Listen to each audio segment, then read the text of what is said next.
Assalamualaikum warahmatullahi wabarakatuh. Lajeng kemawon nggih nyambung seserpan ingkang badhe kula aturaken.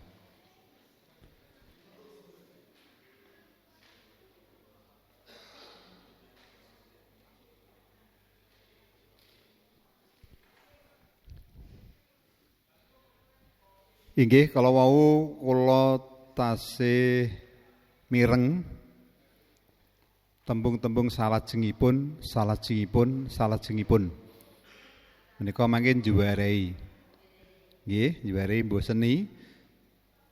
Panjenengan sampun nampi dasanama pramila. Salajengipun saged dipun gantos sumusul. Sinambung salajengipun wonten pinten salajengipun wonten sumusul wonten sinambung sampun wonten 3 mangke wangsul salajengipun malih ning boten uger tata cara salajengipun inggih mangke dipun lajengaken wontene salajengipun nggih ngaten nggih nika tasih wonten wedal kagem praktek monggo kala wau ingkang sampun siyaga kala ndalu kala wingi monggo menawi ngersakaken dipun iringi gending ugi monggo sinten ingkang kersa panjenengan monggo ngangge mic mboten ngangge mic monggo.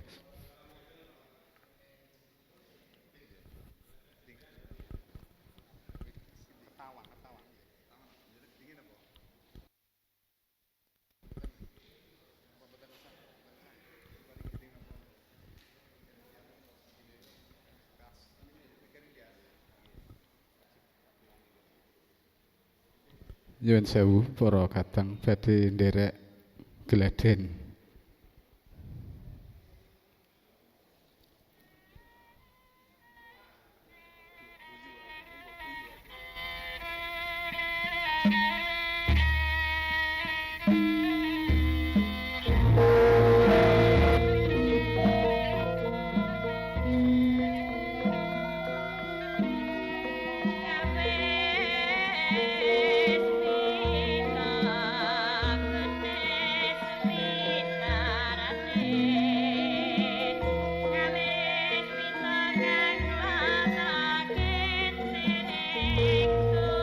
Assalamualaikum warahmatullahi wabarakatuh. Bismillah, alhamdulillah, assalatu wassalamu ala rasulillah, la hawla wa la quwata illa billah, amma ba'du. Binika tunggal ika tanhana dharma mangruha Tetapo jaya nuswantara. Nuwun dumateng para sesepuh pinis sepuh saha aji sepuh enggang hanggung hamastuti dumateng pepoyaning kautaman ing satu pantes pinundi dalah kinapekten. Utaminipun para alim mligi katur dumateng para kiai ingkang satuhu cinaket dumateng nugrahaning Gusti. Bapak Ibu sekalian ingkang tansah winantu ing karaharjan kadang werda madya sumerambah sagung para kadang muda tumaruna ingkang satuhu bagya mulya. Ganti linambaran andhap asoring manah langkung rumiyin sumangga sesarengan panjenengan sedaya kula dherekaken ngunjukaken ras puja dalah puji syukur kunjuk wonten ngarsa dalem Gusti ingkang murbeng dumadi maha welas tresna lan asih inggih Gusti Allah Subhanahu wa taala kanthi ageng ing pangajab mugi tansah pikantuk sekadahing berkah satemah Syih rahmat tentrem rahayu saha kawelijengan saking ngarsa dalem Gusti mugi tansah tumedhak tumanduk kajiwa dalah kasarira ing jiwa hangga panjenengan sedaya lan kula waradin sagung dumadi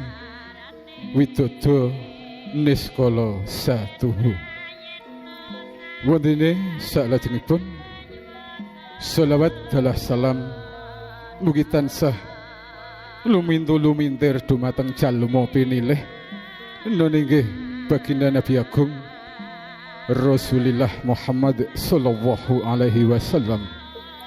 Mugi barokah syafaatipun lumeber dumateng panjenengan sedaya dalasan kula inggih awit wonten alam kasugengan ngantos dumugi alam kalanggengan.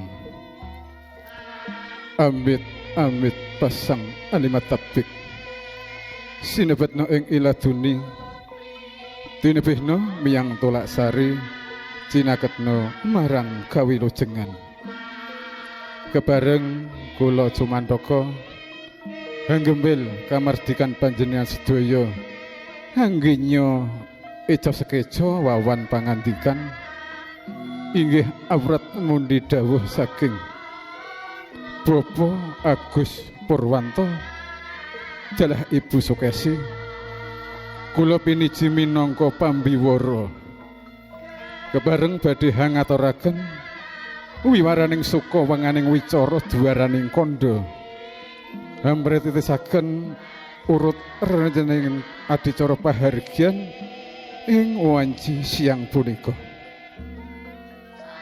Para ingkang samiya rawuh kakung miwah putri ingkang satuhu luhuring budi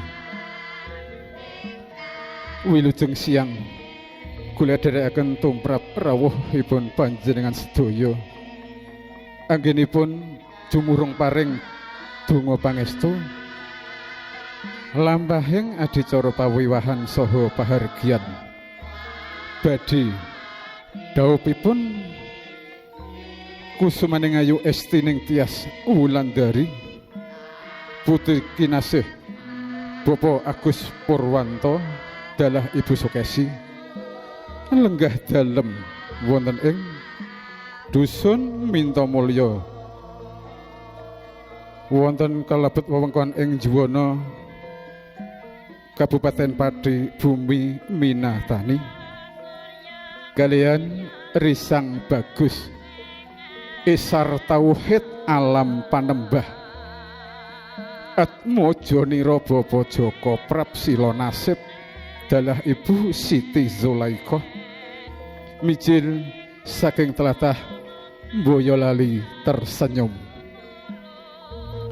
sagung para tamu sedenah sinedahan ingkang satuhu dahat kinurmatan wondene urut renjeneng toto adicara ingkang samun rinantem rinacik rinumpaka dumateng para kadang kula wangsa ana inggih ingkang sepisan pambuka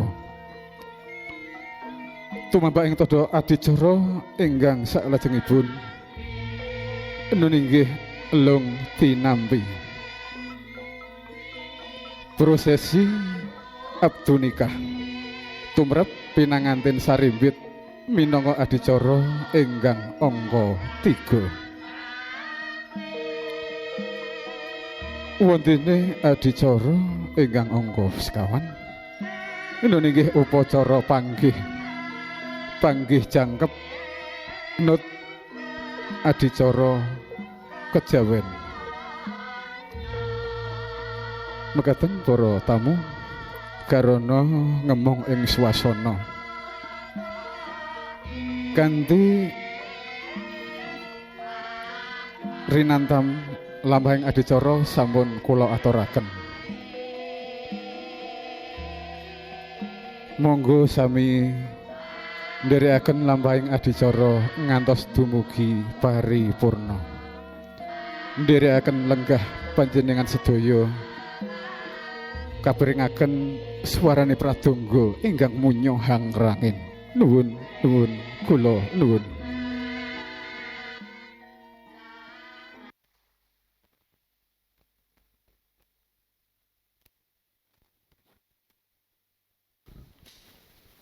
Sampun cetha nggih. Sampun cetha nggih. Pun paham nggih. Wassalamualaikum. Nggih, sinten ingkang badhe paring panyarwe wonten? Rene menika sampun lumebet biji ngrembak bab panatacara utawi kapanatacaran. Monggo sedaya saged dipun sarwe.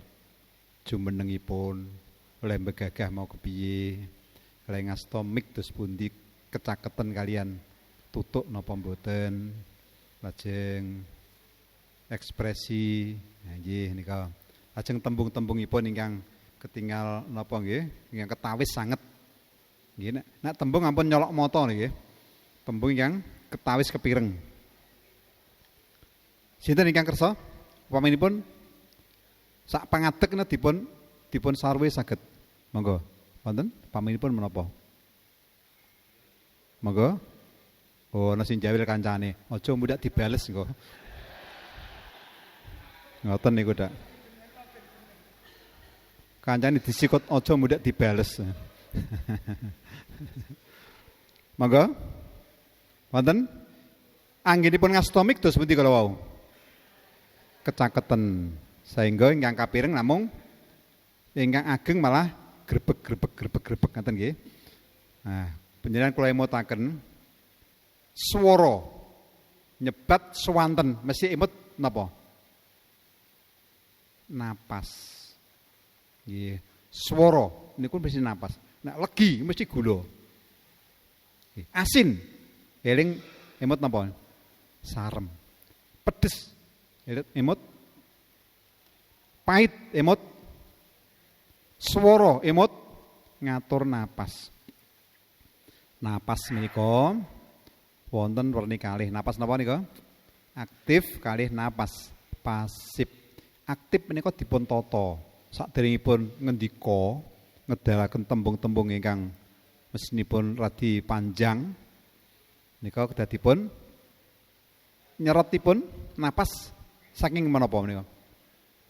Saking tutuk napa grana? Grana set lebetaken pundi? Madaran. Padaran. Nggih. Upami mboten mlebu madaran ning penggalihe pikirane iku wis mlebu ning mriki. Nah, ngoten nggih. Ngaten nggih. Lajeng wonten mik nggih, kalau nggih, mikipun ampun kacaketen awit mangke grebeg-grebeg. Ngaten nggih. Lajeng jumenengipun terus pundi? Sampun leres sae? Kirang menapa? Kirang doyong? Pripun? Kirang pripun? Kirang jejeg. Ngaten nggih. Lajeng pripun? Kekathah menapa? Ndiluk. Keng menapa kekathah ndiluk? Awit maos, mboten napa-napa. Isih pikantuk pangapunten awit menika tasih gledhen. Lah upami ndiluk nggih dipun kinten-kinten ampun ngantos ngganggu pita swara. Nah, pita swara niku mapanipun wonten sak ngandhapipun bonggol ilat napa Mbah? Ilat, Mbah. Ilat napa? Ilat napa naminipun? Lidah. Nah, di bawah pangkal lidah utawi ing sak ngandhapipun bonggol lidah menika. Menika nggih. Mila pami maos nggih kapara malah dipun bedhet ngeten utawi dipun iringaken supados saged ngeten. Ampun ngantos ingkang dipun kawonaken mapanipun pita swara. Dados saking menika ingkang badhe dipun pangarsani Bapak. Nah, niki kejirit nggih. Nah, supados niki aman. Pami kurang mundur nggih mundur. Kok ganggu nggih ngeten. Nah, Bapak. Nggih, pramila saking menika, ngeten nggih. Ampun ngantos dipun kawonaken niki diamanke. Saged ngedalaken swanten ingkang sempurna mboten badhe kesrimpet. Nah, panjenengan dhilike mboten ngatos-atos pramila saking menika ing salajengipun angka 3 nggih nggih ketekeken niki. Ngaten nggih. Sesang nggih. Lajeng maos tata cara mboten kedah sedaya dipun sebataken angkanipun. Upami angka nggih mboten menapa-menapa, uger mboten juwarai. Sepisan tata pambuka angka 2 pambagya angka 3. Nah nika saged dipun wolak-walik kados menika kalau sampun leres. Nah, lagunipun disebut lagunipun. Sampun sareh napa tasih rada kepireng geter, kerikaten napa pun pas. Oh, pas wae aku nek dibales kok. Pas napa mboten? Napa? Nah, nek pas nggih, nek kula isih wonten rada ewuh pekewuh. Napa menika? Isih kaya baris. Nah, ngoten nggih, kedahipun wonten ingkang dipun rikataken, wonten ingkang dipun radi remben, arang. Nah, mangke nggih dipun gradi. Pramila saking menika tata caringas pisan atur pambuka. Sumusul, nah ngoten nggih, pamanipun mboten supados kangge ngirangi saklajengipun ana sumusul, ana sinambung, ngoten nggih. Nika sampun sae, nggih, sampun sae. Sinten nika kok ingkang ngendika? Sampun nyebat asmanipun mboten? Nah, upami mangke panjenengan wonten Maraga nyebat asma nggih mboten menapa-napa. Kula jejer pambiwara. Ngoten tok nggih mboten lepat. Nggih. Kula jejer pambiwara nama pun. Nah, jenenge disebutke Kiyata Dipura pamanipun nggih, desanipun mboten napa-napa menapa. Lajeng kedah tresih nyebat reroncane tata cara menika supados mangke ingkang mirengaken nika yektos panjenengan menika tembung-tembungipun tembung-tembung kadadene instruktif nggih nyebat asma lajeng ngaturi asma nika nggih cetha ayahanipun menapa ngaten nggih mboten perlu kesesa. Lah supados boten kesesa kedah dipun etang wekdalipun. Nek mbuka tata cara nika ngantos 10 menit, kinten-kinten kedangan mboten? Kedangan. Nek kinten-kinten 3 menit terus pundi kerikaten. Ya nggih wangun nggih gangsal menit, 6 menit. Pol suwe nggih 7 menit. Nah, 7 menit menika dipun racik basa-basa menika ingkang napa menika? Wosing pakaryan panjenengan nika cetha. Nggih, Pak. Le maca niku cetha tresih. Nika. Lajeng kangge bentenaken pawiwahan saha pahargyan. Pirsa, pawiwahan niku napa nggih? Pirsa pawiwahan. Pawiwahan niku digawe nek pahargyan. Napa? Upacara. Oh, perayaan. Ngaten. Menika wonten tuntunan saking sesepuh permadani rikala kula nampi, ora bergodo sepisan nggih. Menika bentenipun pawiwahan wiwaha nggih. Menika nulat kalian lampah Arjuna Wiwaha. Nggih. Wiwit saking notok kori nglamar paningsetan wonten siraman midodaren ngantos dumugi nikah lajeng panggih menika panjenengan patutipun nyebat pawiwahan. Sak samunipun menika ingkang sakral sampun dumugi purna nggih. Sak sampun menika kantun suka parisuka dipun sebat tata cara pahargyan. Ngunduh panganten menika pawiwahan napa? Pahargyan. Ya, pahargyan ngunduh panganten. Pamit kalian tu pawiwahan terus pundi? Nah, sesuk aja dibaleni meneh. Nggih, upami sing klepataken nggih boten wonten namung sekeca wonten empan papanipun piyambak-piyambak. Lajeng kalau wau kula mireng wonten tata cara kejawen. Ingkang pundi sing kejawen menika, Mas? Nah, mbok pilih tata cara panggih ngenut nggih. Panggih penganten ngenut tata cara kejawen cakrik. Cakrik napa? model, gaya, cakrik Surakarta Hadi Ningrat. Nika lajeng rening panjenengan sampun dipun iringi gongso mila upami mboten gugup menika malah pantes. Nggih, sinambi unjal napas. Nah, ora bakal disebut wah kaya pambiwarane lali ketara mandeg sediluk. Nah, maka napa niku kalih mirengaken gending. Ngaten nggih nika. Nika sekedar sareh saestu. Wonten malih ingkang badhe paring panyarwi? Wonten malih? Setunggal monggo setunggal malih. Sinten nyemanggaken putri nggih? Putri dereng kala wong nggih. Monggo putri. Loh. Oh panjenengan nggih. Nah, sae. Ngaten nika. Ampun sikute jenengan. Engko sik aku. Nggih. Sikute napa nika? Nah, nek cakrik pati, dialek pati sikute sing main jenengan sik. Ngaten. Nggih nek didadak nanti malah remen janipun. Alhamdulillah. Kula janipun dereng pono ning raning adreng anggenipun paring dawuh nggih ketang wujud ganjel amben beri cokecut napa nika waton muni sak saged kula sak gadu-gade nal kula sadrene namung nah ngaya jiciban menika monggo nyandra saged nembang kemawon wonten gayutanipun kalian panatacara saged upami kula nyandra kangge nembang saged. Neng menawi nyobi masrahaken ingkang boten pareng awit masrahaken menika wonten diwijanipun piyambak. Nggih. Monggo diwijanipun Bapak Tarmin. Monggo. Sungkem. Monggo kula dherekaken kanthi rinujit nggih saged. Santi mulya nggih saged. Monggo. Biasanipun napa?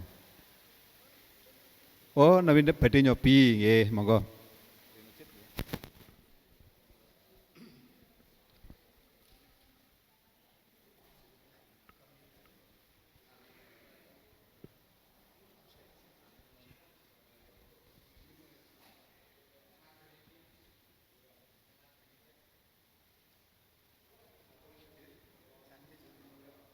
Monggo, mboten mangertos.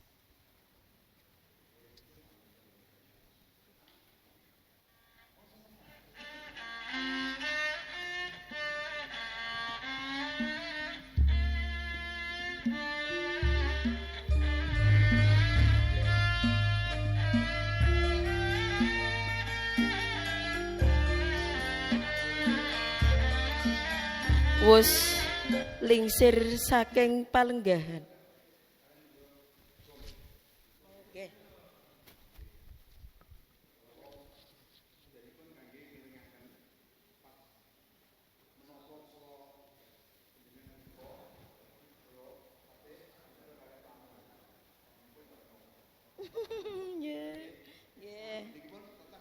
Nggih.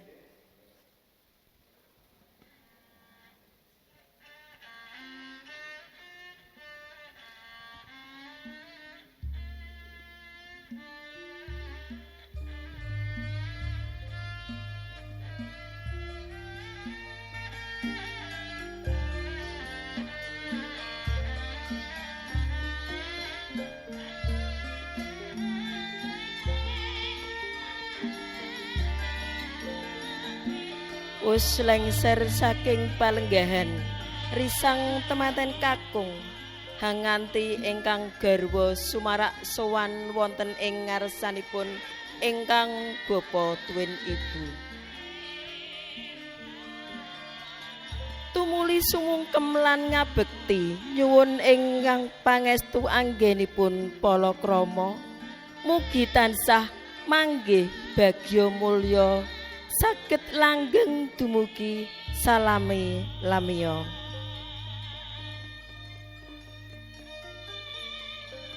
Bekti dumateng ingkang Rama labet enget bilih ingkang Rama wus sembada ngukir jiwa raga dadya lantaraning tuwuh.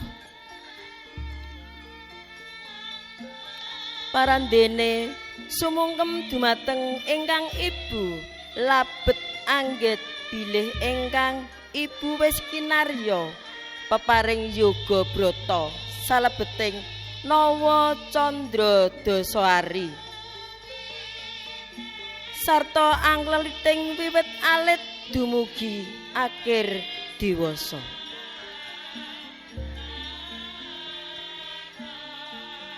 Rep sirep sidem permanen jroning sasana sungkeman ser tanpa prabawa sepi tanpa swaraning sasana hagya.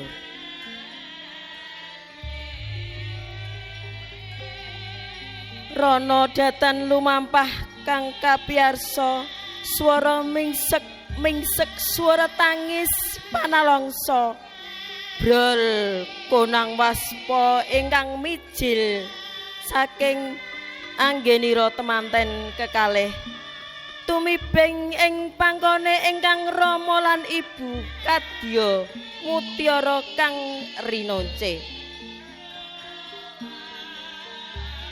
kaladu ing krupaka basa bebasan banjir loh sarah waspa sajroning sasana rinengga. Yayarena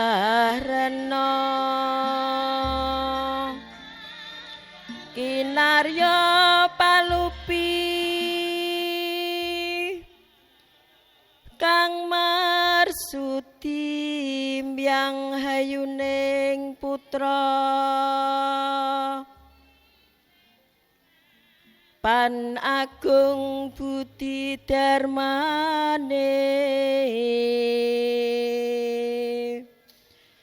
putra lumarap wantun kang kaesti hamung sawiji nyadong paring aksama lan atur panuwun tumandu agunging dharma hangge gadang pangestu nunggal mring diri karya kalis rubeda duh bapa pepunden kula ingkang putra ngaturaken sungkem pangabekti konjuk dumateng bapa ingkang sampun ngukir jiwa raga kula kawit alit dumugi ing dewasa sakmangke ananging kula dereng saged mbales budi pakarti panjenengan bapa pramila sepisan malih kula ngaturaken sungkem pangabekti sarta nyuwun tambahing idi pangestu.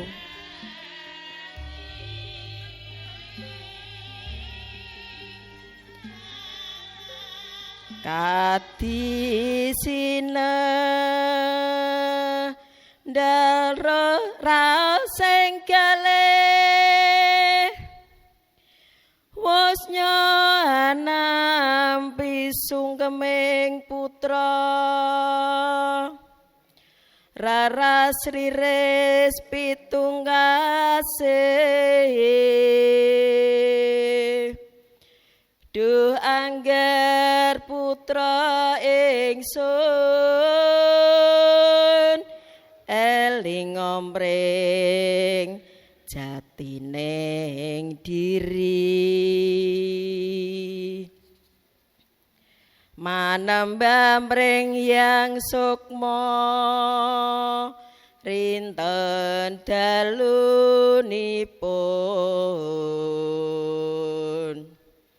ngupaya bugelan wastra linambaran suci budi lan pakarti rahajeng kang sinedya putraku bapa wong tansah ndedonga muga anggonmu bebrayan dadosa kaluwarga ingkang luhur ya nduk. Duh Kanjeng Ibu pepundhen kula panjenengan ingkang ngandhut kula Ibu ngandhut kula sangang candra sedasa ari inggih sangang wulan sedasa dinten dipun gula wentah wiwit alit tumekaning akhiring dewasa. Kula dereng saged mbales budi pakarti panjenengan Ibu. Pramila kula ngaturaken sungkem pangabekti konjuk sarta nyuwun tambahing idi pangestu. Ya nduk putraku, Ibu ora kendhat anggone dedonga. Muga-muga ana ing bebrayan mangke dadya keluarga ingkang sakinah mawaddah warahmah. Salajengipun penganten kekalih lumarap tumuju wonten ngarsanipun bapa lan ibu temanten kakung. Duh bapa panjenengan ingkang ngukir jiwa raga kula lumantar panjenengan kula lair wonten ing alam donya niki bapa. Pramila bapa kula ngaturaken sungkem pangabekti sarta nyuwun tambahing idi pangestu. Semanten ugi katur ibu ingkang sampun gula wentah wiwit kula alit tumekaning dewasa. Ingkang putra samangke dereng saged bales pakarti panjenengan Kanjeng Ibu. Kula ngaturaken sungkem pangabekti konjuk sarta nyuwun tambahing idi pangestu. Sampun. Oh nggih.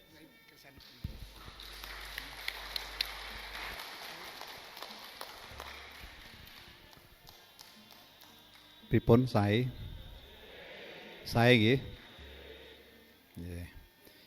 Enteng matur sae. Mudah dibales. Ngaten. Wonten ingkang kersa paring panyaruwe menapanipun kinten-kinten ingkang ora sae nggih.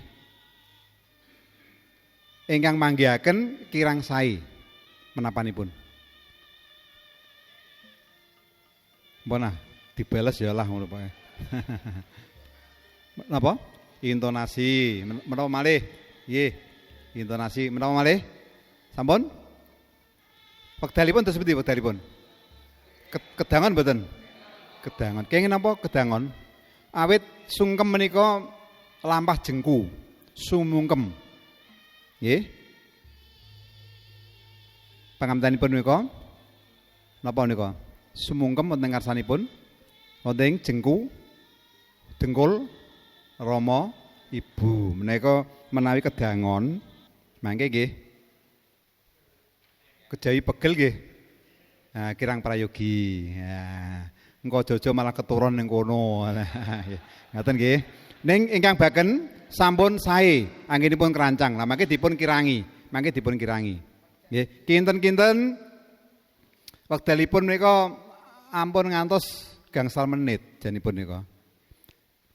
Sakdangunipun kadang juru pamundhut gambar. Durasine niku sak juru potret niku. Awit panjenengan mboten badhe saged menapa nggih nyandet juru foto.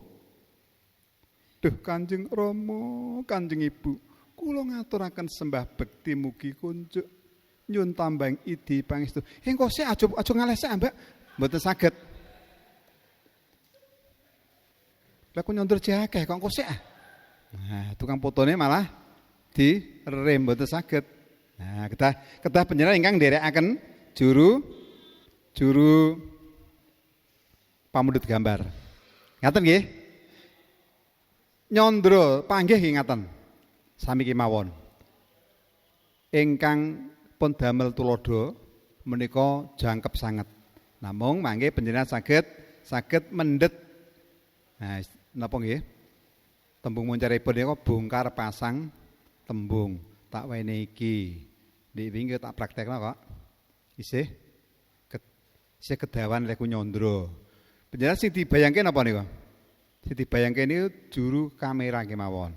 Nek kinten-kinten balang sadak, balang suruh niku namung kinten-kinten mboten setengah menit len damel candran balang sadak nggih ampun ngantos 3 menit. Kantun mangke panjenengan. Engko sik durung anu kok. Nggih. Hitungane sih. Awas tahan. 1 2 3. Niku jenengan pun rampung. Nggih, ngaten nggih. Sasamunipun jumeneng aben ajeng atarung netra. Satu hambabar tresna asmara. Kekalira arsa samya hambalang gantal. Ingkang winastan gondang kasih dalah gondang tutur. Nah, kersanipun gondang kasih kalih gondang tutur ingkang wonten tulodo permadani niko ketingal. Nggih. Tergantal kuwi apa? Gantal kinarya saking sedah matemurose lininting tinangsulan lawe wenang awaraseta. Nah, ngemu werdi kang sinandi napa niku? Filosofine nggih. Bilih kekarya ing samangke sampun manunggal nyawiji tinangsulan. Mboten tinangsulan lawe, tinangsulan talining pala krami. Pinesti jatuh kramane. Ngoten kemawon. Wis pas niku. Sak durasi juru foto. Nah, kantun-kantun dicawisi cekak. Tukang fotone leren ganti roll film niku. Ya, ditambahi malih syaratane panjenengan sanesipun. Menyapa tamu, nyebut dinten saged nggih. Ngaten nggih. Sangya para tamu kakung miwah putri ingkang saduh luring budi ketok kok suwi ketambahi malih. Langkung-langkung dumateng sangyaning para priagung lan pinisepuh ingkang mahambek berbudi dharma pono ing pamawas miwah lebda ing pitutur. Suwine cah iku. Ngaten nggih. Tambahi malih. Ana nggih kleres ing ari dite cemengan. Katiti Surya kaping 3 Maret warsa 2021. Nggih, tambah. Nah, nek mriku rampung badhe ngidak tigan. Salaman niku dipadoske filosofine kok salaman ngopo? Nggih kok nyembah sing kakung ngopo? Ngaten nggih? Ngaten. Menika kula aturaken sak tleraman. Urut roncanipun mangke supados kangge gambaran kangge mbayangke. Nah, menika panggih lampahipun nggih lampahipun menika supados boten kelangan kecalan ngeng nggih kalawau ingkang sungkem nggih. Sungkem niku meneh nembang kedah klaras kalian gendhingipun. Gendhing kok dindeke digenti nembang nggih mboten sekeca.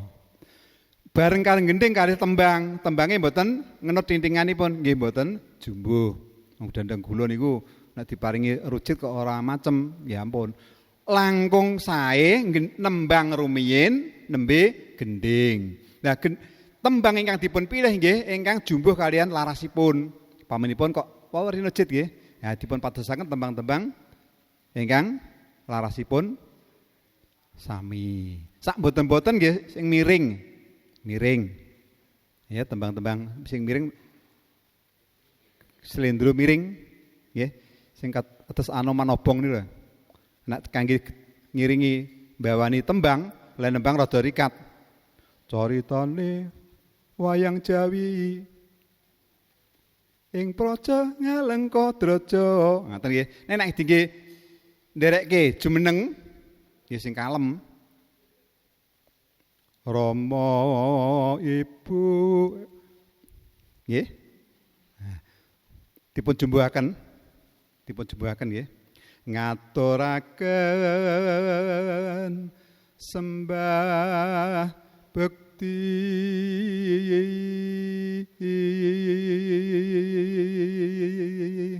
mesti kalem niku. Ibu Rama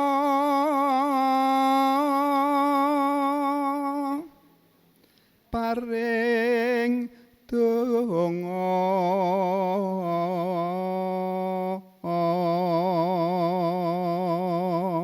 ngaten nggih.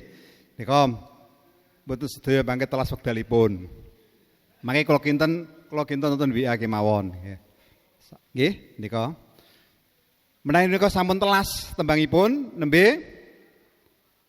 Nah, nembe anggenipun dawaken wonten gendhingipun mawi menapa nika? Mawi sasmita. Nggih. Raos bombong mongkok ingkang sakalangung ageng. Raos trenyuh ingkang sakalangung ageng. Kalamunta cinandra pindha rinujit ing wardaya. Ngakan wirjit. Ngoten nggih.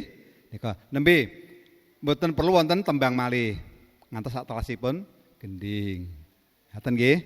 Nah, nyandra menika kedah menapa menika? Kontekstual. Menapa ingkang dipun pirsani cocok kali ingkang dipun ngendikaaken. Ampun ngarang-ngarang dewi. Nggih, ampun ngantos nyeritake kala wau ketinggal, ampun ilang. Ampun diparing kala wau. Ya saiki ya sing ketok kuwi dicithake. Kelanturi nggih. Kelanturi tulodo mawon nggih. Nggih nika. Nika Cakrik Surakarta. Tata caranipun pambuka mijilipun panganten putri, praptanipun panganten kakung miwah pangiring, pasrah tampi. Bilih kawontenaken. Nek pati biasane mboten kulino. Nggih.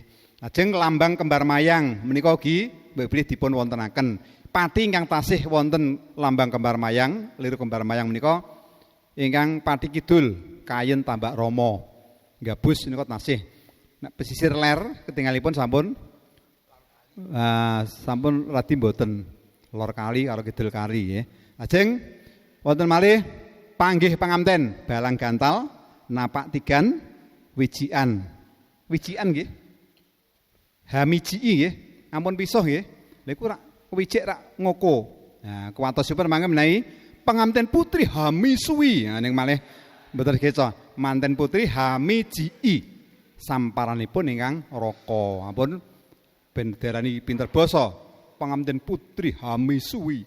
Nah menika mangke lajeng sinduran kalajengan kerobongan bapa timbang tanem utawi wisudan bubak kawah bilih mantu sepisan kacar kucur dahar klimah utawi dahar kembul ngunjuk toya wening besan mertui niku tilik nggih terus besan niku mboten nderek nemokke lajeng pangabekten sungkem.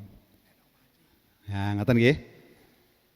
Nae pati gandeng menika dipun ringkes besanipun lajeng nderek ngapit putranipun kakung ibu putri karo bapak putri ngapit nika cara pati awit termin nate wonten Bapak Narji paring dawuh Mas pas mantu kula dipun dawuhi gandeng yang ngendika menika nggih panguwaos malah dipun tiru dados model. Mas nanti saya minta adat budaya jangan dikurangi, tapi tolong durasi diringkas bisa apa tidak. Mboten ngantos telat 3 detik, bisa Bapak. Nah, kula lajeng ngaten. Kula damelke niku settinganipun lajeng tiyang sepuhipun ejenipun nggih. Nggih napa nika? Antawisipun ngaten, lajeng nyandranipun sak durasi juru kamera. Monggo nggih, lajeng kemawon nggih. Nika terus kula nak cakepanipun nak sampun nggih. Sampun nggih. Lah nika ubo rampenipun wekdalipun sampun telas nggih. Mboten. Lah nika kerobongan lajeng kangge ubo rampe panggih wonten Niki tak sampun pirsa nggih. Kula lajengaken kemawon rujak degan kangge bubak kawah. Lajeng panggih cangkrik Surakarta. Lah nika nggih mijilipun panganten putri.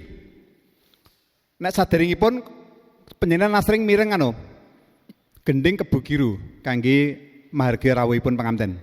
Nate nggih. Kebugiru nika nggih wonten ingkang boten tepang nggih. Nggih nyuwun pirsa, kenapa kok kudu kebugiru? Kok ora solawatan apa liyane kebugiru? Mosok nganten dipadhakke kebu giru.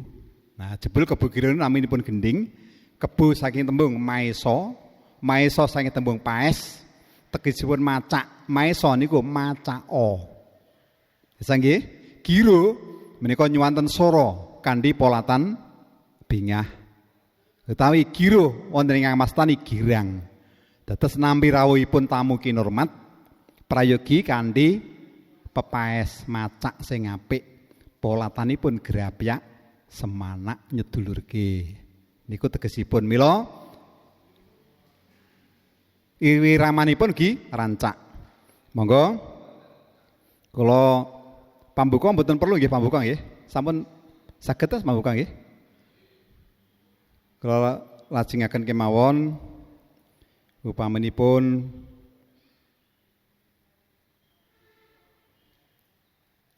tapi nyondro manten putri nggih. Pisanan penganten putri mijil nggih.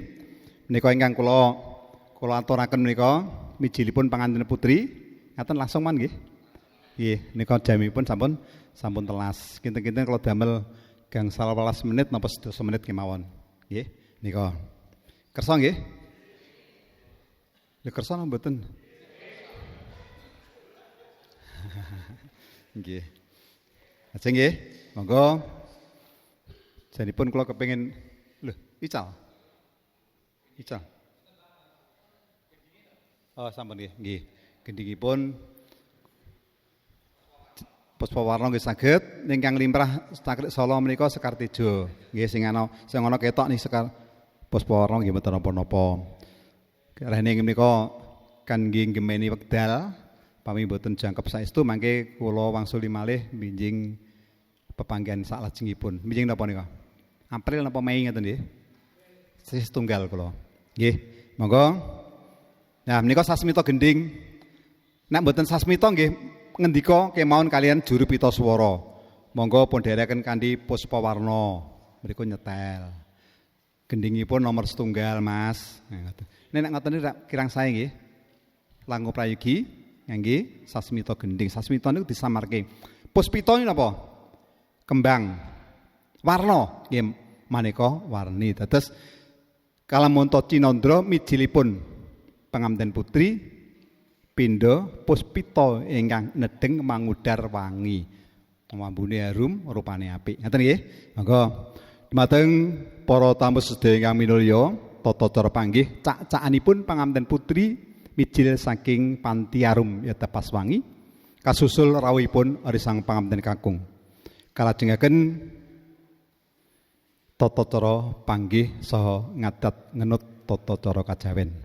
Dumateng juru sumbaga monggo kula dherekaken enggal samekteng katos mijilipun Risang panganten putri karo jangkep ngenyong krasuk busana Prameswarinata mila kalamunta sinawang pindha pandraing puspita ingkang nedeng mangudar wangi.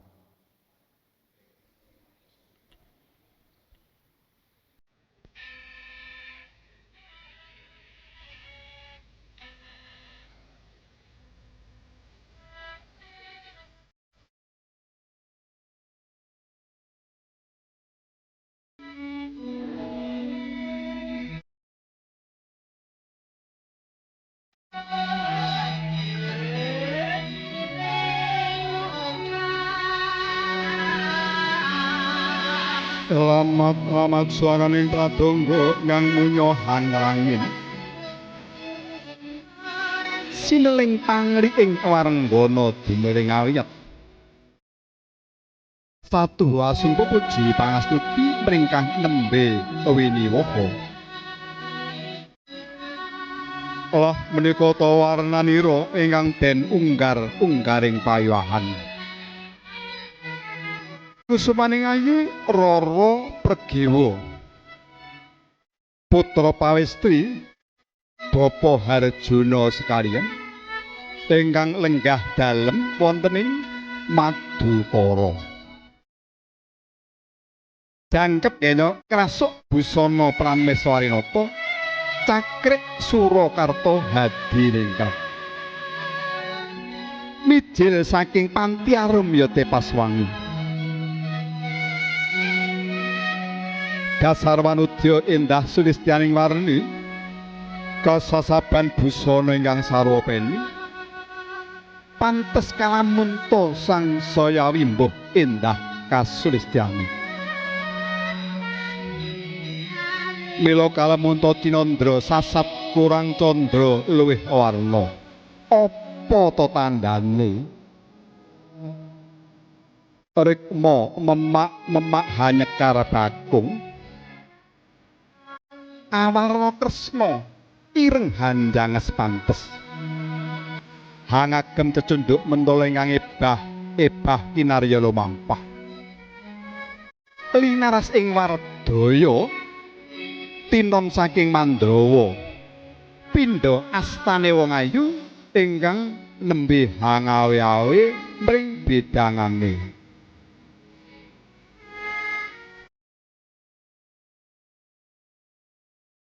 Ukel bokor mengurep rinajut kaungan sekar melati rinonte hamimbuh endah kasulistyane. Ati-ati hangudup turi karena sedeng hanjamur kuping.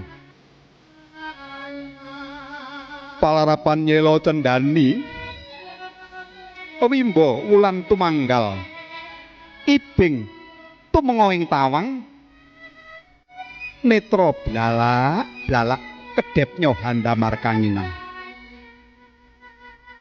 Grana ngrungih lir blukang semendi pangarasan nduren sajuring. Waja tarik hamiji timun tutuk tinutup lati pindha gula satemprik dasar pinulas ing warna abrit.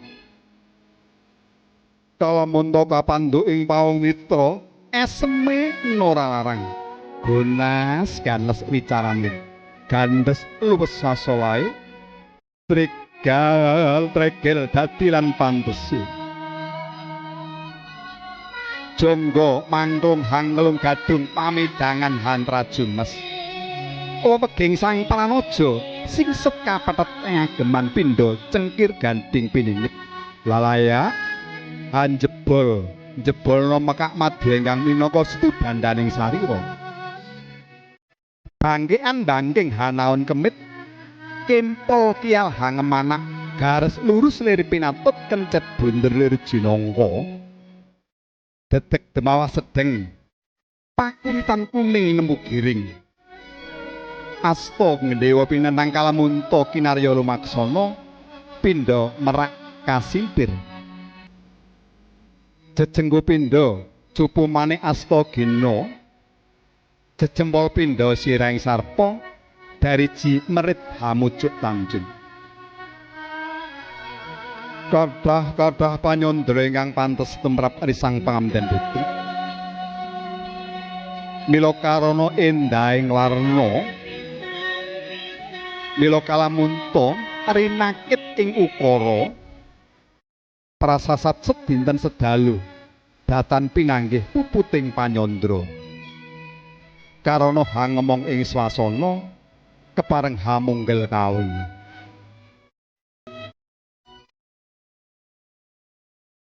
Manggono yen lumaksana dumugi sasana piniji sasana rinengga dening pangandining risang pangamten pinidiganan juru sumbaga pangedi busana saking griya Rias Asmaradana Pati sigra lenggah satata wonten sasana rinengga hangkrarantu praptanira ingkang raka. Manggono kawistara tinarbuka iwaraning panti palemenang. Pratandha praptanira ingkang raka Arisang Panganten kakung. Pramila rawuhipun Sang Panganten kakung sumangga samya dipun regenaken dipun pratitisaken kalamunta sampun sawiga gati kadheraken lumebet wonten sasana pawiwahan. Mila sasu ing gending kang kapireng sasu ing gending ingkang kapireng kawistara wonten sunar saking katebian mangkono sunaring pasunanipun Atmaja Sang Panganten kakung. Sumangga rawuhipun Panganten kakung kepareng samya muji donga murih tansah wilujeng ing samarga-marga.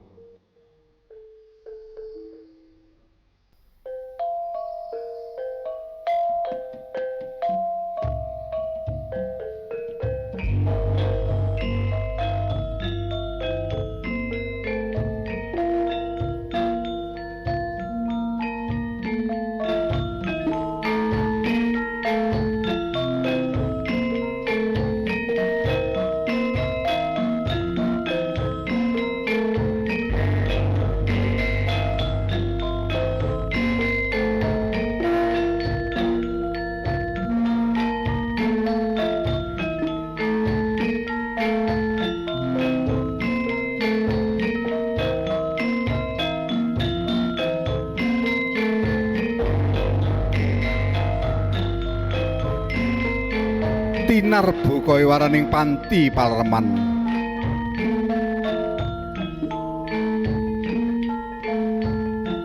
Gya jumanggah kanthi gagah Arisang Panganten kakung.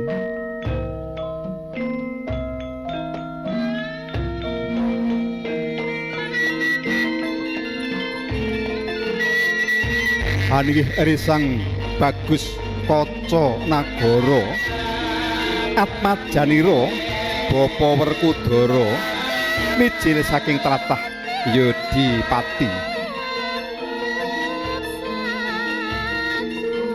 Genira jumanggah kanthi gagah jangkep ngenyong rasuk busana kanarindran cakrik Surakarta hadiningrat. Mila kalamunta sinawang katon agung Prabu miwah Prabawa. Agung kang ateges kebak ing kaendahan kang sanyata adiluhung. Prabu pindha jejering Narendra arsa tedhak Sinewaka lenggah wonten ing Dampar Denta. Wontene Prabawa sinungkang prabawan adi endah hangklam-lame. Ginarubyuk sangya para kadang santana miwah warga Wandawa. Dumugi madyaning pawiwahan sangsaya bombong mongkok salebeting tias. Awit sangya para tamu kawistara bak ber ander hambalabar hange beki sasana pawiwahan. Tandha yekti ageng kenya jumburung paring puji pangestu murih lampahing tata cara panggihing Arisang Panganten. Dumugi sasana piniji tanggap ing sasmita jenggar saking palenggahan Arisang Panganten putri kusuna maning ayu Rara Pregiwa. Sangsa caket genya samya lumaksana. Mangkono genya atarung netra Arisang Panganten kakung putri. Satuhu hambabar tresna asmara. Wasa sawiga ing gati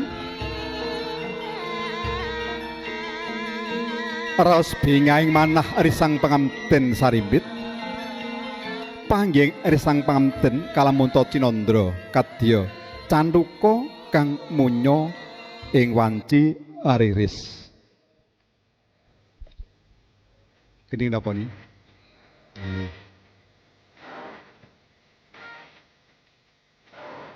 Mangkono kawistara ni sang pamanten kakung putri genya samya hambalang gantal ingkang winastan gondang kasih dalah gondang tutur. Gantal kinarya saking sedah matumurose lininting tinangsulan lawe wenang awana seta. Pralapita dibilih kekalira ing samangke wis manunggal nyawiji tinangsulan talining palakrami pinasti jatu kramane. Purnadenira samya hambalang gantal pangampten kakung putri Adawat asta pratandha kekalira amrasapa aprajanji tansah ngudi wetahing katresnan suci lampah jengguri sang pangampten putri sinaretan sumembah sembah kalbu pringkang raka tandha yekti bilih ari sang pangampten putri badhe siyaga bekti marang pamur baning kang neraka. Daya dari sang pangampten kakung genya marapeki kanang atiga tumapak ing padha pecah sakala utawi ngidak tigan ngantos pecah. Mangkono wis pecah sedyane sumedya hanetepi pangajaping para sepuh nglestantunaken garising sarasilah nyambung tumurune wiji.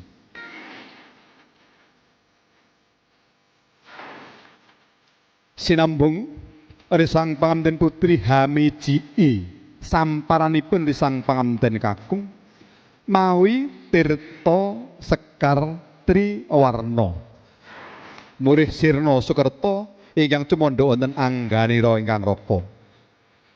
Wontene sekar triwarna mawar melati miwah kanthil.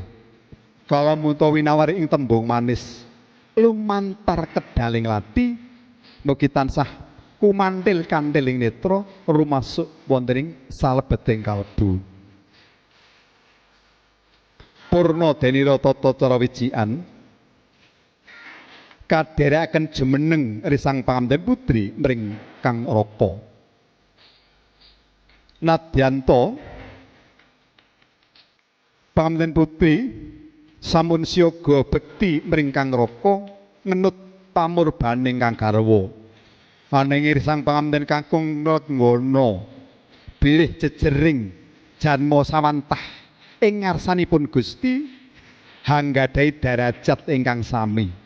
Pramila kadherekaken jumeneng sinartan junjung derajatipun. Wusnya jumeneng sumanding kekandhen asta sinekeban sindur dening Rama dalah ibu. Kalarapaken tumuju wonten sasana piniji sasana Warinengga.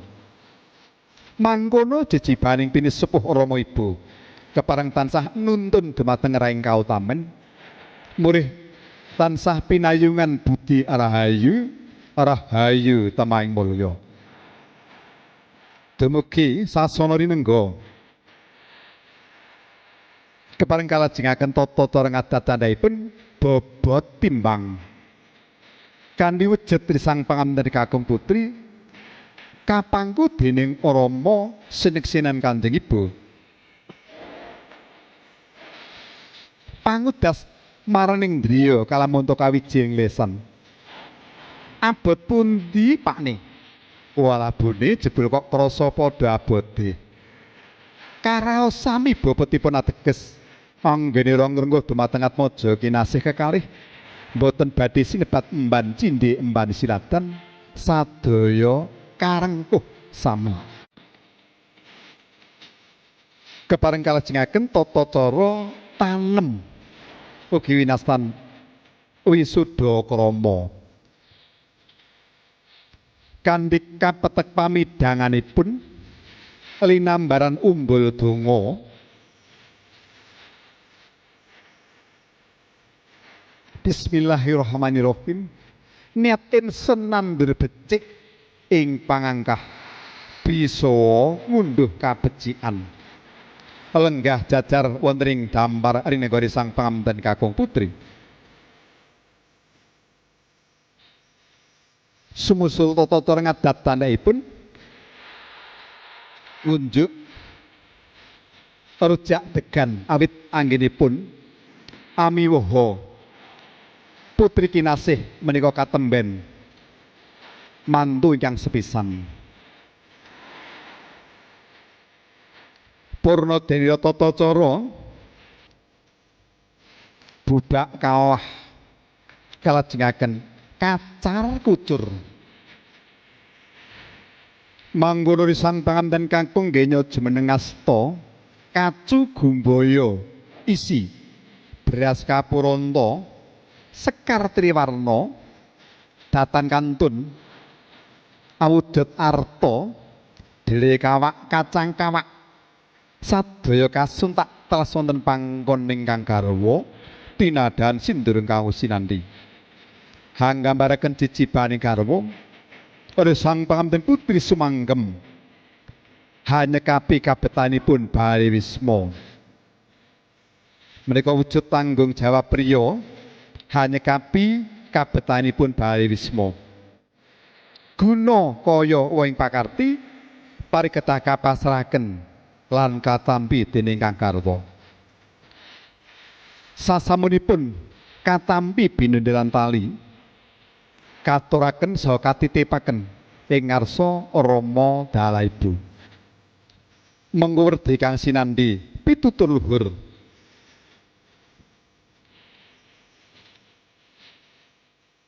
nadyantori sang pangapunten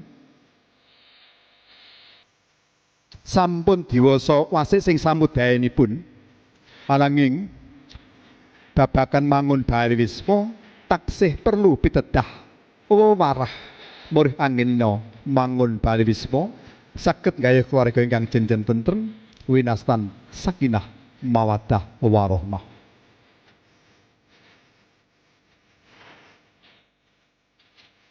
tumuju wonten palenggan sakawit sasana rinenggari sang pangapunten saribit kalajengaken tata ngadat tandhaipun anggih pangabekten sungemira sang pangapunten kakung putri ngarsa para pinundi Rama Dalaibu Nuwun sanggya para ingkang sami rawuh kakung miwah putri ingkang saduh uluhuring budi mila sasuwing gending kang kapireng kepareng badhe siyaga tumapak tata cara pangabekten sungemira sang pangapunten kakung putri ing ngarsa para pinundi Rama Dalaibu ngaten nggih nika ingkang nyandra nggih nek nglirik mriku niku pun kudu nyalai ya tatanan mriku nggih. Wonten ingkang kriwatan mboten kok? Wonten nggih? Wonten setunggal. Nggih menika menapa? Sasampunipun kacar kucur menika wonten. Nah, dar kelima. Nggih. Kurung mak selenting sing ngrika. Ayo wis bengi kok. Ngaten nika kula lajeng ajanipun pambiwara ingkang tetek tatak tangguh-tanggon prapteng ngendon kedah mawat. Nggih, ampun ngantos napa? Nah, napa nika? Mirengaken swanten Jawi ingkang ngganggu anggenipun panjenengan makarya. Nah, monggo mangke sanes sedal panjenengan ingkang praktek. Nggih. Bijing napa nika? Bijing pepanggihan ingkang badhe kinten cetha mboten kala wau swantenipun. Cetha nggih. Saya no mboten. Muni saya. Ngaten. Nggih matur sanget karena wekdal ingkang winates nyuwun pangapunten menika ngantos dalu. Nggih mboten kados padatan kula kinglenggono sinaosa menika kula sampun Jerdwija ugi karo janma sawantah tasih kathah tunodong kaping ngatur kitaling rembag saha kirang trep sering lampah. Ning sedaya ingkang panjenengan pirsani kala wau tulodo menawi tulodo menika sae saged panjenengan pendet menawi wonten ingkang lepat ampun dipun tiru kala wau ingkang lepat napa kurang setunggal nggih. Nah, kula lajeng geragap ngoten dasar buka gambare nggih lajeng ketutul ping kalih tuk ngoten lajeng sing ketok gambare. Awit napa anggen kula matur nyandra menika kontekstual napa sing ketinggal di candra. Nah, napa sing ketinggal drijine sing salah mripate melu terpengaruh ngoten nggih. Cekas mantes saking kula nggih. Monggo dipilih saged dipun pungkasi kanthi manuk puja. Wassalamualaikum warahmatullahi wabarakatuh.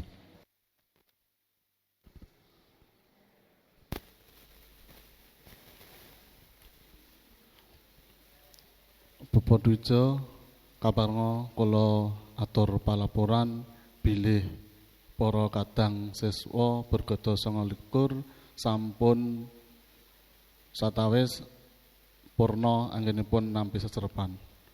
Betul. Nggih, betul.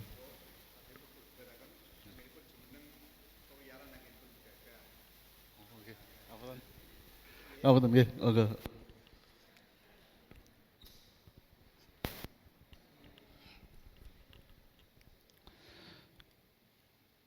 Para kadang serepan sampun paripurna kula dherekaken supados jumeneng sawetawis.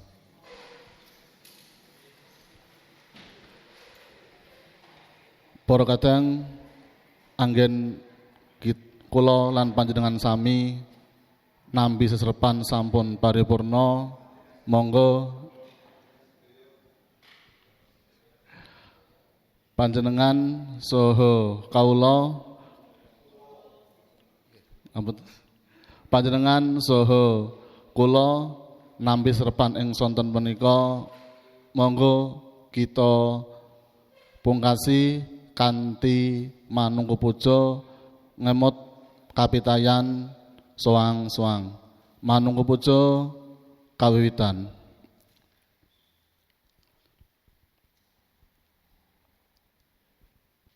Manungku puja purna. Para kadang pawiyatan ing sonten menika sampun purna, dek saged semoga saged kondur ing dalemipun soang-soang. Mekaten monggo assalamualaikum warahmatullahi wabarakatuh.